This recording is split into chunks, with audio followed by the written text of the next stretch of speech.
Dating has become harder than ever. This is despite access to legacy venues like nightclubs, coffee shops, and the subway, and the emergence of all the new online venues like dating apps and club finders like meetup.com. The opportunities to meet other people are more numerous than they have ever been, and yet again, it just seems like it's harder than it's ever been. This is one of the primary reasons that Red Pill has become so popular among men. It promises a solution. It's this solution that we'll cover in this essay. In the last few essays, I covered their model of the world, how they come to know what is true and false, and their value system. You won't need to watch those to understand this one, but this series has been about understanding and deconstructing their entire worldview. While I think Red Pill is connecting with some very real grievances that men are struggling with, I also think that the overarching worldview they use to understand those grievances and to provide solutions often makes the problem worse. If we want to challenge the problem of Red Pill, we need to understand the full package. So, when it comes to understanding Red Pill's practical solutions for what to do, what Taves, Aspram, and Im call a praxeology, we first need to understand how they define power. This is something that is going to be a guiding light throughout this essay, so please keep this in mind. They define power in the sense of what Bernard Loomer calls unilateral power, which means being able to influence others while not being influenced by others. In other words, you are most powerful when you have power over others, over yourself, and when you cannot be influenced by anyone else. This definition of power as unilateral shapes everything they can possibly say about relationships. They're zero-sum, meaning that if you win, she loses. That means they're competitive. It's a constant battle for control in which no one is happy if the man ever loses. This seems contradictory, but it's in the constant struggle between the utilitarian manipulative love of a woman and the man's indomitable spirit that the closest thing to real love can ever be born. This phenomenon is best represented by their love-hate relationship with hypergamy, the all-powerful explanatory framework for everything women do.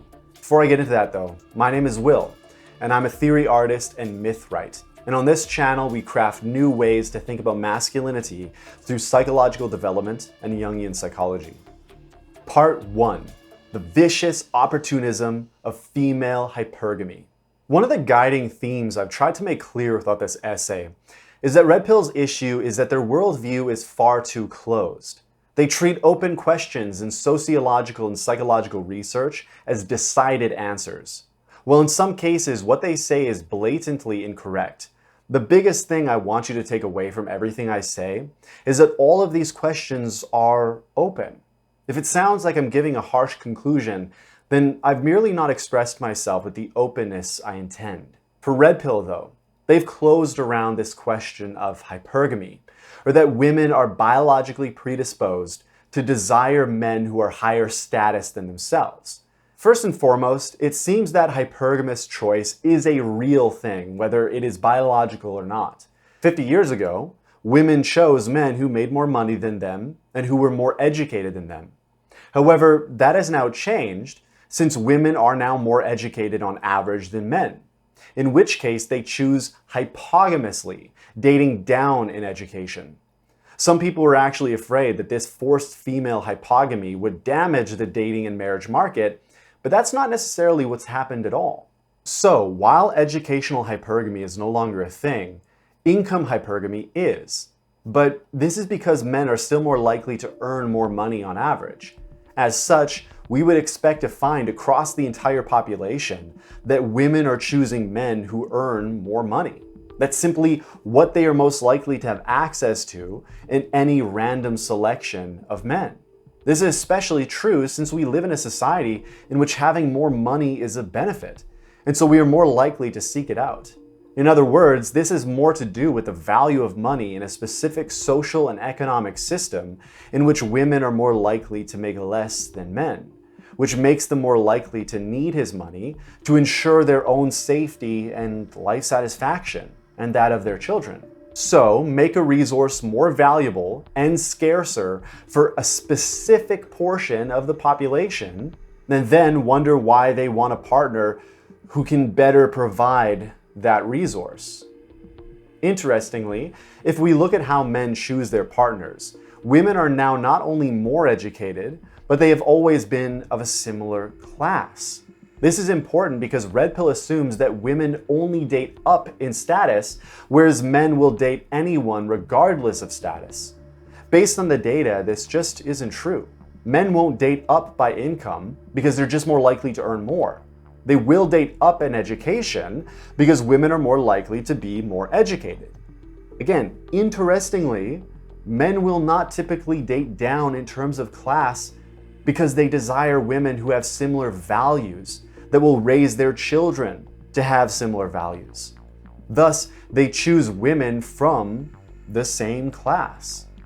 My point in outlining all of this is to show you how open the question of hypergamy really is. Again, hypergamy is a thing, as a description of a choice that sometimes occurs.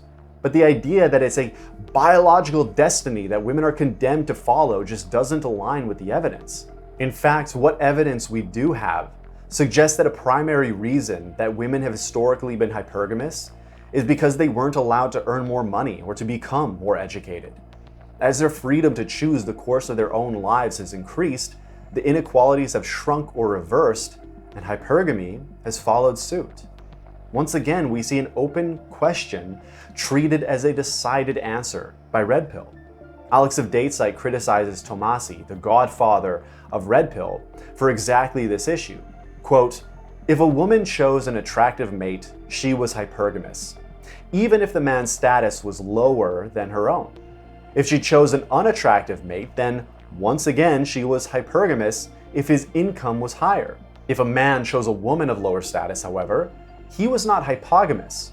If men prioritized physical attractiveness in women, they were again for some reason not hypergamous. Hypergamy was simply the sexual strategy of women. It did not matter who they picked because hypergamy was redefined in such a way that women could never not be hypergamous. Hypergamy became a shifting goalpost that could describe female behavior regardless of what they did." End quote. Remember also that Red Pill is focused on becoming as wealthy as possible and on having access to the most attractive women. In other words, they are quite literally setting up a situation in which they're becoming the person whose most attractive feature is their money and status, and then looking only for those women whose most attractive feature is their beauty. If you remember from the essay on their epistemology, Red Pill often makes this mistake. They create the conditions in which their logic can be used to explain their result. I made a lot of money and got a hot girlfriend. And then generalize to all situations, assuming they know exactly why they got the result. All women always choose the wealthiest man they can get, and all men always choose the hottest woman they can get. I've talked at length in previous essays about how this hypergamy turns relationships into a market, where men must constantly compete to become the most alpha male just so their partner won't cheat on them. So, all told, this is a good example of unilateral power because it plays into the idea that relationships are a competition between the degree of status a man has and the degree of beauty a woman has to exchange for the greater status of a more alpha male. If her beauty successfully competes against the beauty of other women beautiful enough for a man of higher status than you, then tough luck. You just lost the game.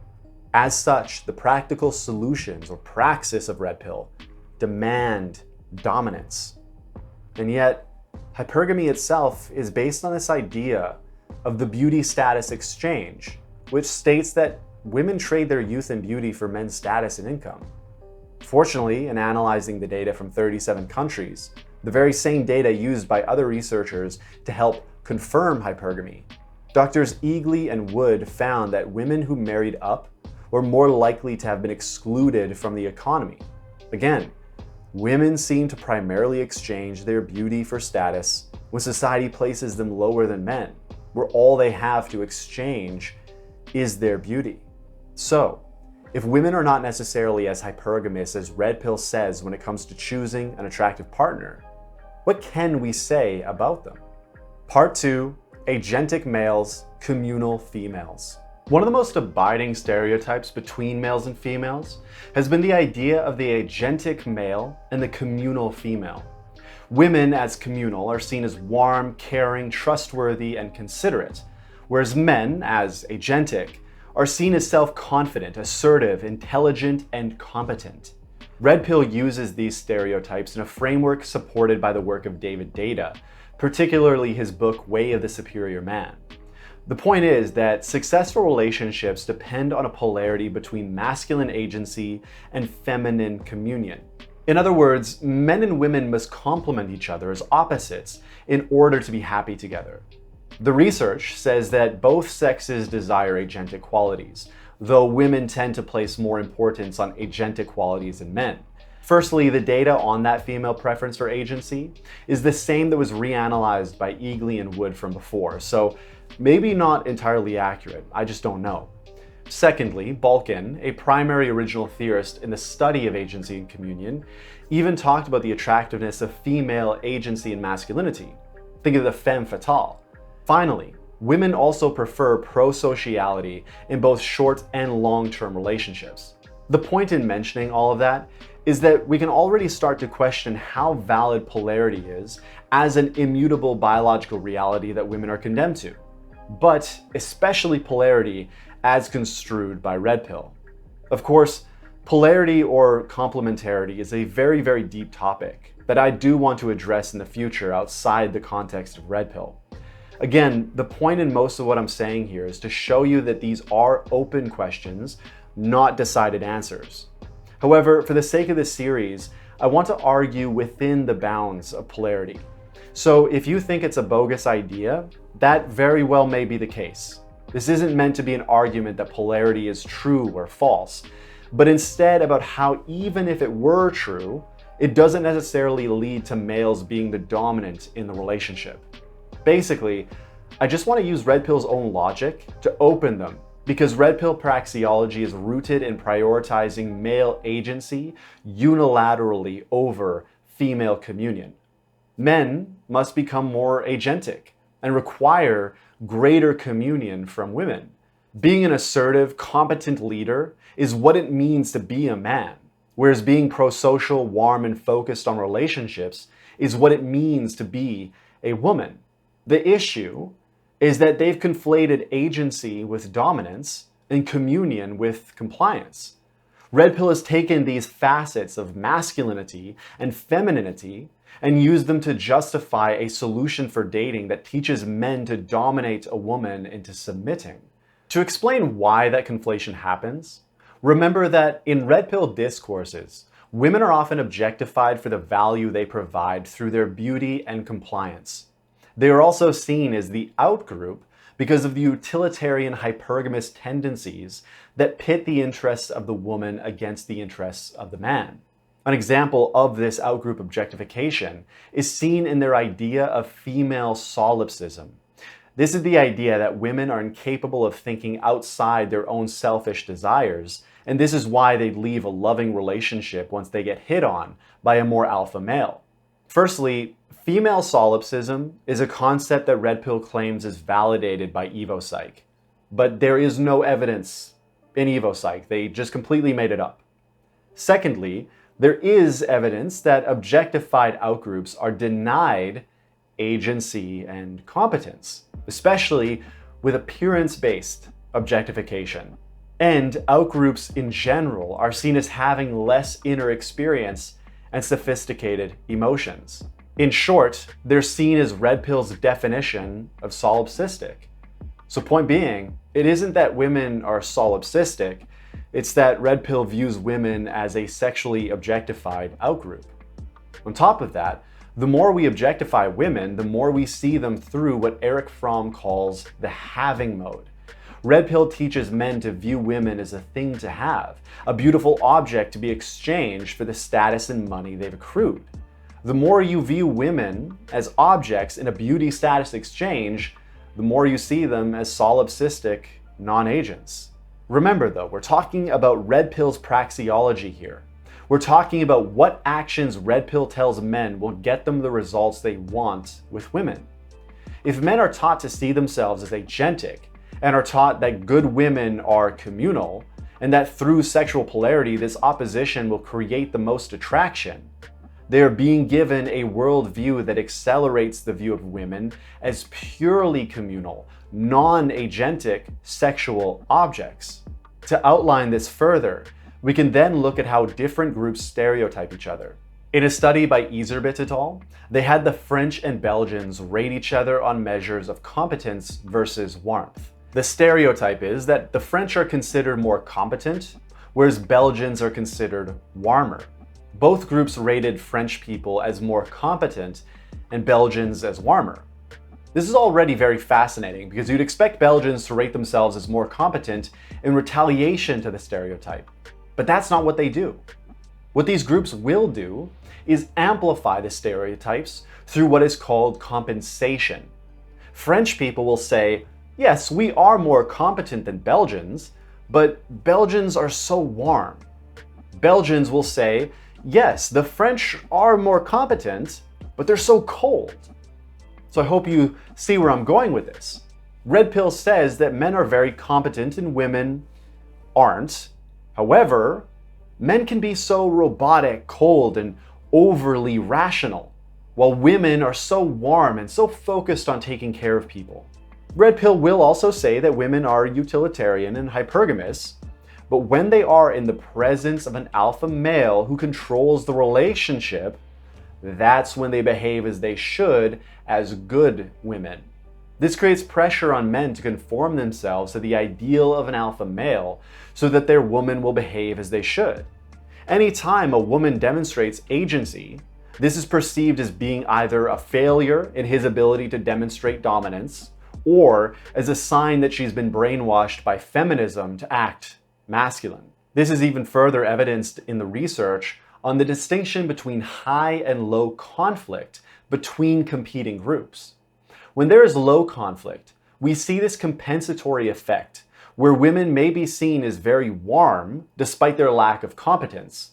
When there is high conflict, however, this compensatory effect disappears, and women would be seen as less agentic and less warm, more manipulative and more combative. This creates a huge division between so-called good traditional women and bad feminist women. But it is, of course, not over there. Other research has found that the more value we place on being part of our group, the more we value conforming to the stereotypes associated with our group. This seems pretty straightforward, but don't overlook the distinction between being a man and merely conforming to a set of stereotypes that you are convinced are what make a man a man. If Red Pill is giving a specific ideal of what it means to be truly masculine, you are motivated to conform to an ideal that makes you create an even harsher division between yourself and women. Red Pill also teaches men to value being men because masculinity is under attack from feminists. This pressure to be a man in high conflict with an outgroup may cause us to value being a man even more, putting greater and greater emphasis on those stereotypes we've been taught to associate with being a man. Women are then divided even more harshly as either low conflict, very communal good women, or high conflict, very manipulative feminist women. So, all of that to say, we can see how this notion of sexual polarity or complementarity is dependent on specific definitions for men as agentic and women as communal. All of this information on stereotypes was to show you how Red Pill radically amplifies the differences between ideal men as purely agentic and ideal women as purely communal. This allows them to then conflate agency with dominance and communion with compliance. We first defined agency and communion, and then how they're connected to masculinity and femininity. These definitions are not merely stereotyped to the genders, but we have specific stereotypes about what they are supposed to look like when they're expressed by either gender. When men are communal or women agentic, what is that supposed to look like? However, what does all of that tell us about what we ought to desire or be repulsed by? Knowing the answers to that question will inform what actions men ought to take if they want to attract women. Part 3. Communion as compliance. Before I continue though, if you've liked this essay so far, I'd really appreciate it if you gave it a like. It really helps the algorithm get this message in front of people. So thank you so much for that. Now, what we've done so far is open up the idea that the boundary between men and women as agentic and communal is not as harsh as Red Pill often makes it out to be. My point in saying all of that was merely to show you that through stereotypes and high conflict narratives, we close ourselves down even more around the stereotypes we've been taught to believe by our culture. Remember though, that my point was not to argue against the idea of polarity, but to instead demonstrate how even within polarity, the idea of agency as dominance and communion as compliance doesn't necessarily follow. To explain why that's the case, I want to turn to research on female erotic plasticity. This is the finding that women are more malleable in their sexual desires, being open to a wider variety of sexuality. For example, they'll make out with a woman even though they're not gay, but very few men would ever be willing to do that. To be clear, this isn't just about sexual orientation, but also about what women desire to do in sexual relationships in general. Doctors Shibley Hyde and Durek discussed a model of female erotic plasticity created by Baumeister, who argued that this was due to biological differences that made women more susceptible to social pressures than men. As such, their sexuality would shift and change based on those social factors. For Red Pill, this means that women are compliant and submissive, and so change to fit an alpha male's desires. Shibley, Hyde, and Durek argue against this, saying that the reason women are more plastic is because they have less social power, and so are forced to adapt to keep the peace. Shibley, Hyde, and Durek also go on to criticize the way Baumeister frames female erotic plasticity. He assumes that low erotic plasticity in males is the norm, whereas high erotic plasticity in females is deviant. That's why they spend so much time talking about why women are malleable rather than why men are rigid.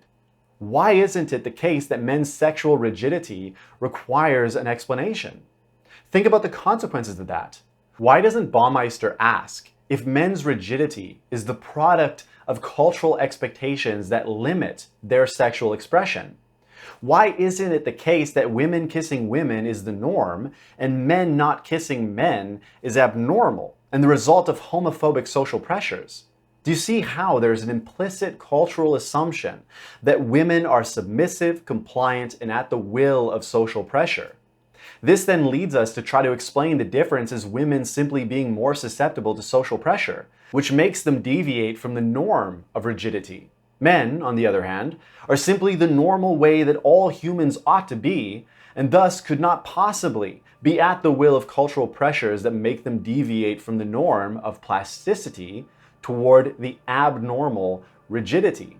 I've also previously discussed Dr. Garcia Favreau's research in which women who sought advice for their partner's porn use were told that they should adapt themselves to their boyfriend's heightened sexual appetite. Again, men have their normal and natural desires, and women are expected to adapt their own abnormal and problematic desires to fit his desires. So, what do women do? They adapt themselves to fit those desires. Then, researchers come along, see how women are more variable in their desire, and assume it is a biological dogma that women must follow. All of this fits into the same idea that we use to deconstruct hypergamy. When society is set up in a way where male interests are prioritized, such as in getting higher education or higher income compared to women, women are simply going to choose such men because that's all that's available. When it comes to erotic plasticity, women are expected to adapt to men, and so that's what they do. Women are now seen as merely the compliant sex. However, Dr. Benuto has another important piece of the argument that can help us disentangle compliance from communion. She studied several facets of Baumeister's definition to get at the heart of why women demonstrated greater erotic plasticity. She writes the following, quote, "A woman could choose to go along with someone else's desire because it appears to mean much more to the other person.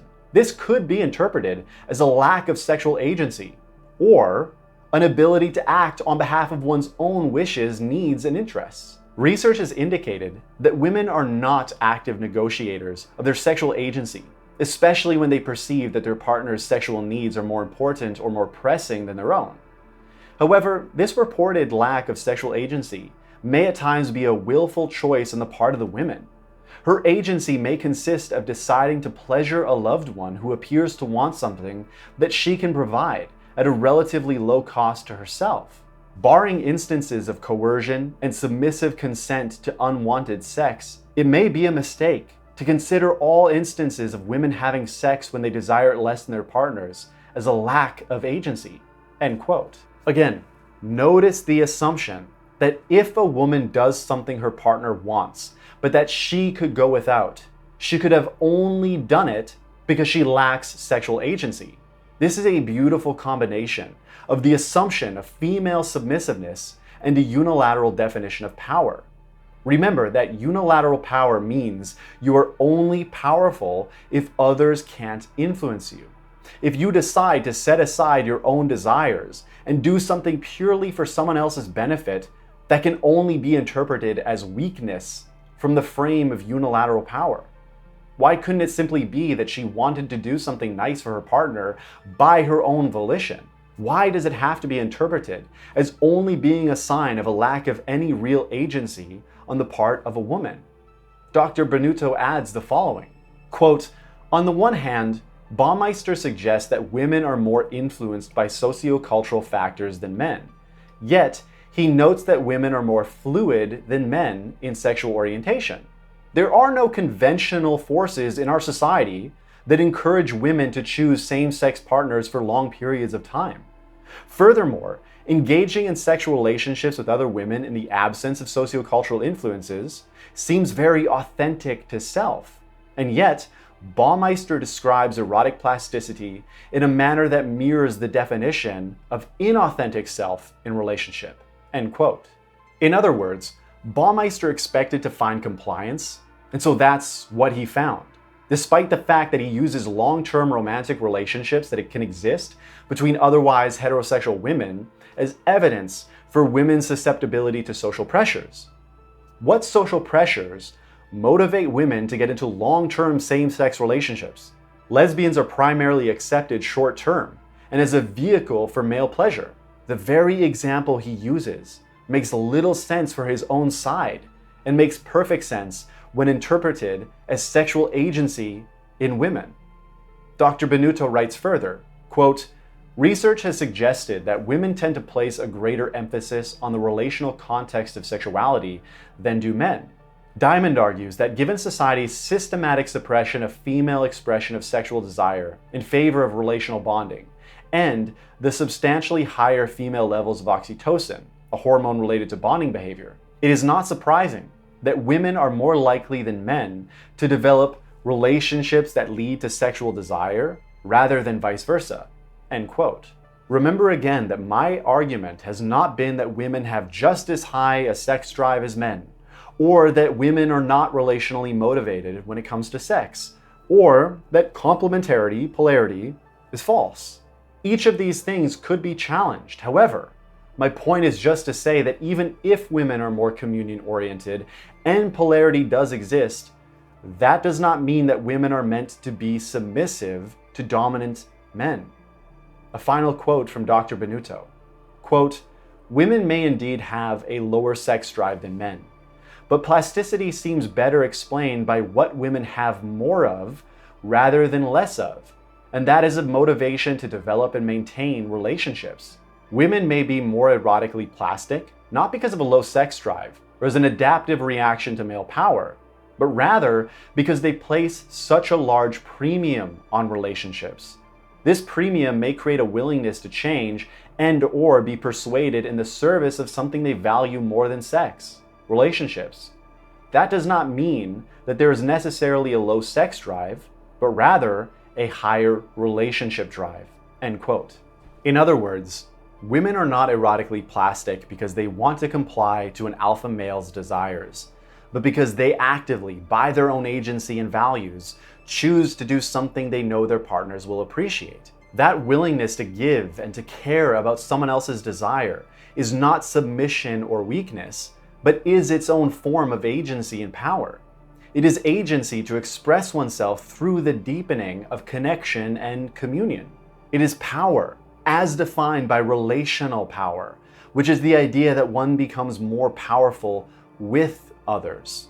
This is power through the ability to influence and be influenced by others, who can in turn become more powerful themselves.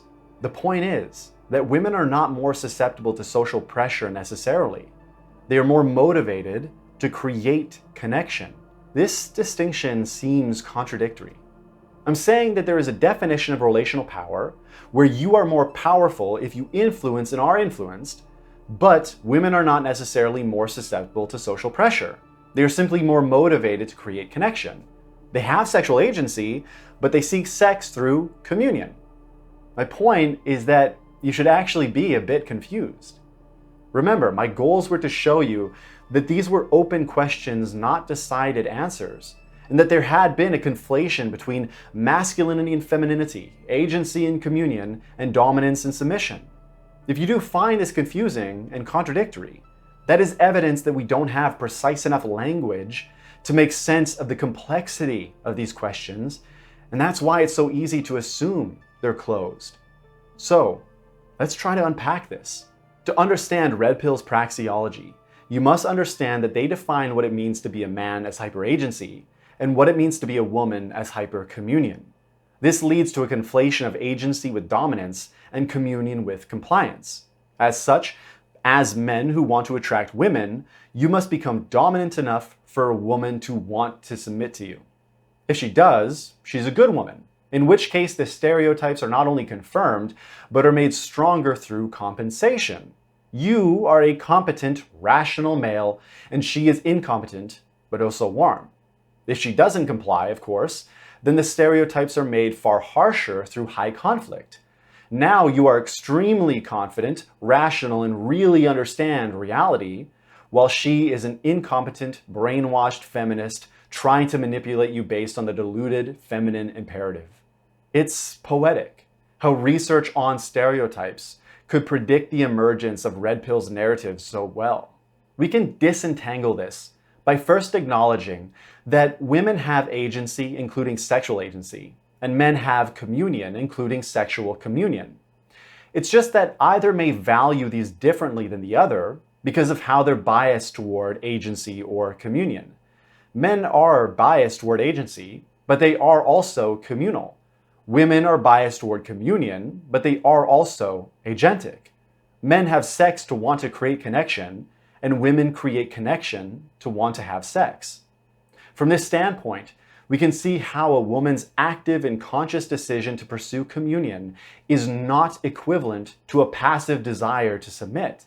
Women choose based on their own values to create connection by doing things for their partners because the benefit of the emotional connection this creates is greater than the cost of doing something that doesn't directly pleasure them. There's also the pleasure that comes from doing something for someone you care about that is its own direct benefit outside the emotional connection created. There is also a difference between doing something you don't actively like and doing something you actively dislike. And finally, if women really are so erotically plastic, then that means they can learn to love egalitarian men, at least once there is a connection. So to connect all the dots I've made so far, we have more and more evidence that a woman's hypergamy may be the result of cultural values for certain kinds of things. Money, the material conditions that require her to need those resources, neoliberal capitalism, and a lack of economic agency to get those resources herself, patriarchal social conditions. Once women are in this position of dependency on men, you hyperfixate on those attributes that make men excel as agentic and women as communal, and actively demonize either for engaging in the opposite as being brainwashed by a feminist matrix. Finally, you reinterpret everything a woman does as evidence of her need to submit and comply, rather than as a conscious choice given the human need for emotional connection, which you've already denigrated as submissive. Now, with all of that being said, maybe the polarity piece is not exactly right. Maybe there is research that this is all socially constructed and men and women are not as biased toward agency or communion as this idea says. The point is to say that even within the framework of polarity, agentic male and communal female is not synonymous with dominant male and submissive female. However, this idea of relational power brings a whole new way to make sense of these conflations. That is what we turn to in the next essay, when we begin our discussion of Red Pill's cosmology, which is the last part of this mini-series on Red Pill's worldview, which is a part of a larger series on the cultural context from which it could have emerged in the first place, which you can find in the playlist The Dark Forest of Autonomy. Until then, thank you so much for your time and attention.